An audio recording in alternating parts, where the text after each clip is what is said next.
What would it take to spend $10,000 per month, every month, for the rest of your retirement? Today I'll show you exactly how to calculate this number, as well as the 3 factors that have the biggest impact on this and can either make or break your ability to maintain the retirement lifestyle you want to maintain.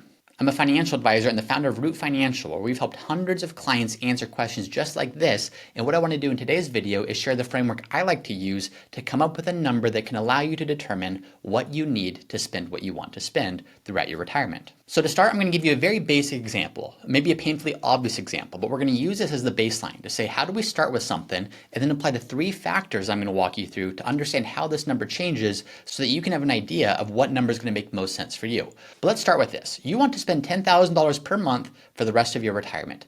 That $10,000 per month is after taxes. So let's make an assumption and let's say that you actually need to take out $12,000 per month from your accounts. Obviously, this is going to depend upon what types of account are you drawing from. But let's make the assumption that you need $12,000 per month before taxes so that after tax you can spend $10,000 per month. Well, $12,000 per month, that's $144,000 per year that you need to have in pre-tax income so that after taxes you can spend $120,000 per year or $10,000 per month. So let's now take this further. If you need $144,000 per year, you may be familiar with something called the 4% rule. The 4% rule states that historically speaking, you can take 4% per year from your portfolio and have that last for 30 years and have a high degree of confidence that your money is going to last. So if we take $144,000 and divide it by 4%, that gives us $3.6 million. So this is a very simple starting point, and that's not the actual number that you're going to need, but this is the number that says if you had $3.6 million and you could take 4% per year, that would give you $144,000 pre-tax, $120,000 per year after tax, or $10,000 per month. Now that number is going to adjust for inflation. The 4% rule assumes that you're adjusting that number for inflation, but that's not where this analysis ends. That's in fact a very basic starting point, and now let's discuss the 3 factors that are going to change this. But here's what I actually want to do. I actually want to walk through software that shows you how these numbers will impact this. So here's that 3.6 million that we talked about. We're assuming that this sample client, this is not a real client, this is just for illustrative purposes only, is retiring at 65, and this client is also 65 today and wants to spend $10,000 per month after taxes. We are assuming, for a simple starting point, that there is $0 coming in from Social Security here. Why are we doing that? Because if your portfolio is required to generate the entirety of that, that's going to be very different than if Social Security was contributing to some of this $10,000 per month. So if you didn't have Social Security, what this is showing is that there's a fairly high likelihood that if you have that $3.6 million in your portfolio, you're going to have a high degree of success, a high probability of success that you can spend that $10,000 per month for the rest of your life. In this case, we're assuming 30 years. But this is such a basic example that actually doesn't do us much good, because the reality is almost all of us are going to have some other type of an income source. The majority of us are going to have Social Security. So if we go back in here and say, what does this actually look like if it's not $0 in Social Security, but what if we just assume $2,500 per month in Social Security benefits? How would that change things? Well, if we plug in that number here, if you recall, the probability of success number that we looked at was 75% in the first scenario. I'm not saying that's the number that we should be targeting, or even that's the number that any of you should be targeting, but I'm trying to set a benchmark that can we get something between 70 and 75% to show how this analysis changes if different factors come into play. Well, if we add Social Security to the mix and we go back to that number is going to be significantly higher. You'll see that all of a sudden the probability of success is much higher because now Social Security is generating some of these income needs. Now, if you wanted to normalize this, to have more of an apples to apples comparison, to say, well, how much could the portfolio now decrease by? In other words, how much less of a portfolio would this same individual need to have going into retirement to be able to still generate $10,000 per month and still have the same probability of success? We're going to come in here and we're going to make the change to show that 3.6 doesn't need to be 3.6 to maintain that same probability of success. If we changed Roger's IRA balance to 2.8 million here, what we'll see is that is going to have a similar outcome as he would have had, not exactly the same, but similar outcome as he would have had with $3.6 million and $0 in Social Security throughout retirement. Obviously simple, maybe painfully simple, but I illustrate this to show that your ability to meet your income needs throughout retirement, if you're asking how much of a portfolio do you need, of course, the biggest driver of that, the biggest factor in that, is how much other income sources do you have. This could be Social Security. This could be a pension. This could be an annuity. This could be rental income. This could be any type of income that you have coming in that is not directly drawing from your portfolio. So another way to think of this is at the high end, what Roger would need, or what anybody would need under these assumptions, is $3.6 million. That 3.6, if we take 4% per year out, adjust for taxes, that could maintain a $10,000 per month income for, call it, 30 years and have a high probability of success of doing so. As more income sources come in, there's less of a portfolio that's needed, which means that 3.6 million is a ceiling on how much you might need. What we want to explore is what's the minimum you might need here, and that's what these three factors are going to help us to do. But the first factor is other income sources. The more income from other sources, the less you will need in your portfolio to maintain that same standard of living. Now let's go back to Roger's profile here and his net worth. The next biggest factor, or the next factor that we're going to look at here that's going to impact this is what type of an account do you have your assets in? If you pull money from an IRA versus a brokerage account versus a Roth IRA, you're going to have completely different tax consequences for doing so. So as of now, we're showing that Roger needs $2.8 million in his portfolio to supplement Social Security to maintain that $10,000 per month for the rest of his life. We are assuming that this is all in a traditional IRA. What if we use an extreme opposite example? What if this isn't a traditional IRA? What if it is a Roth IRA?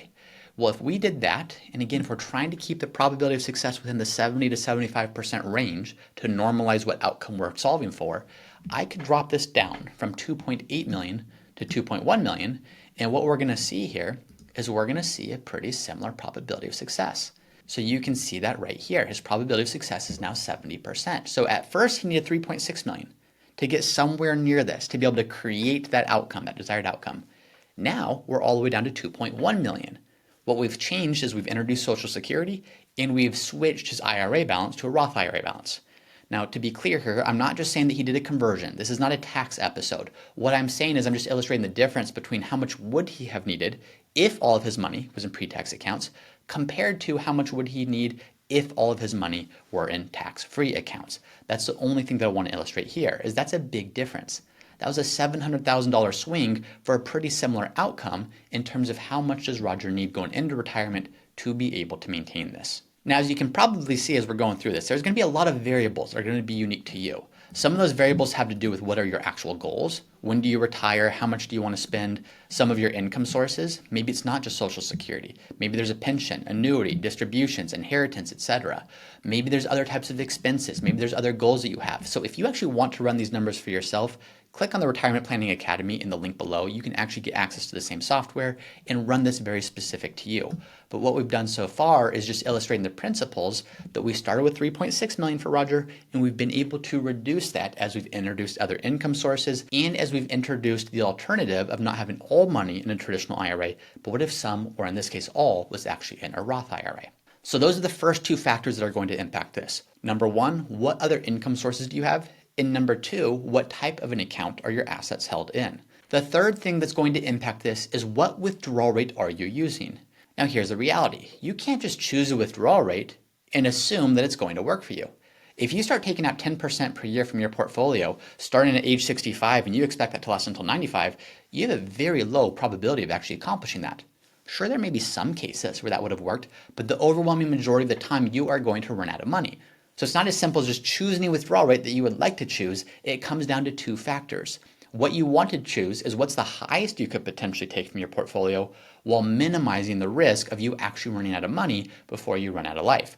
The withdrawal rate that you can choose is largely going to come down to two factors. Number one, how are you invested? And number two, your life expectancy. So let's go through each of those. Number one, how are you invested? This is obvious. If you have all of your money in cash, let's assume you're Roger and you need that 2.1 million. Well, if all of that was just in cash, growing at nothing, versus another scenario where Roger has that same 2.1 million and it's growing and maybe a moderate portfolio that's given him growth over time, then it stands to reason that each of those portfolios are not going to generate the same level of income. They're not going to have the same sustainable withdrawal rate all the way through Roger's retirement. The portfolio is just in cash, you're not going to be able to take out as much. So if it's too conservative, you're going to limit your withdrawal rate. On the flip side, if it's overly aggressive or too aggressive, you're also going to limit your withdrawal rate. There's typically a sweet spot based on how much you need from your portfolio, other income sources, and other details that you need to come to determine what's the withdrawal rate that works for you. So that's number one. The second piece is your age. Why your age? Well, let's use an extreme example. If Roger had this $2.1 million and he was retiring at age 35, that's very different than Roger having that same $2.1 million and retiring at the age of 75.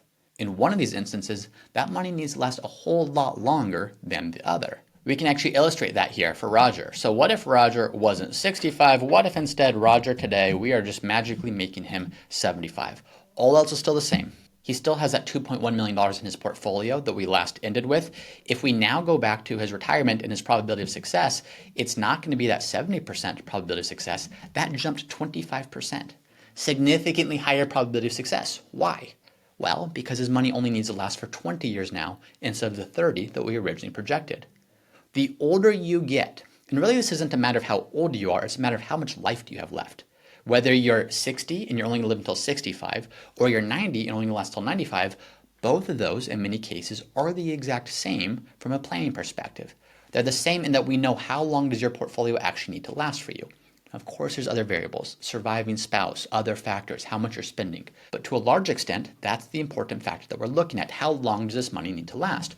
Well, if we're trying to normalize this at 75%, 70 to 75%, normalize that probability of success at the 70 to 75% range, what we'll see, it's not the 2.1 million that Roger would have needed if he were 65 with all these goals. If we change this number and knock off 500,000 of that, he's now 75, remember, instead of 65. If we knock off $500,000 from his portfolio, what we're going to see is that Roger's probability of success is still in that range. So these are the factors that will actually determine how much do you need in your portfolio to spend that $10,000 per month. Now, does it actually matter whether you want to spend $10,000 per month or $15,000 per month or $5,000 per month? No, it doesn't. These principles are the same. It's these three factors that will largely determine how large your portfolio needs to be for you to be able to do that. So once again, take a look at the software. If you want to run the numbers for yourself, you can get access in the Retirement Planning Academy below. But to summarize, the things that are going to influence this is number one, how much do you have in non-portfolio income sources? Number two, where are your portfolio assets actually held? IRAs, cash, brokerage accounts, Roth IRAs, that's going to make a big difference. And then finally, number three, what withdrawal rate can you actually use? For someone that has a 30-year retirement or a 30-year projected retirement, generally speaking, if you're retiring at 60 to 65 and you want to plan until 90 or 95, somewhere between 4 to 5.5%, depending on how you're invested, tends to be a common place to start.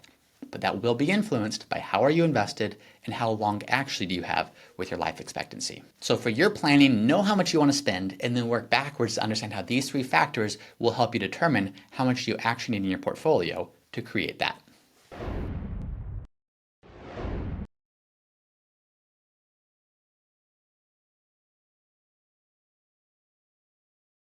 Once again, I'm James Knoll, founder of Root Financial, and if you're interested in seeing how we help our clients at Root Financial get the most out of life with their money, be sure to visit us at www.rootfinancialpartners.com.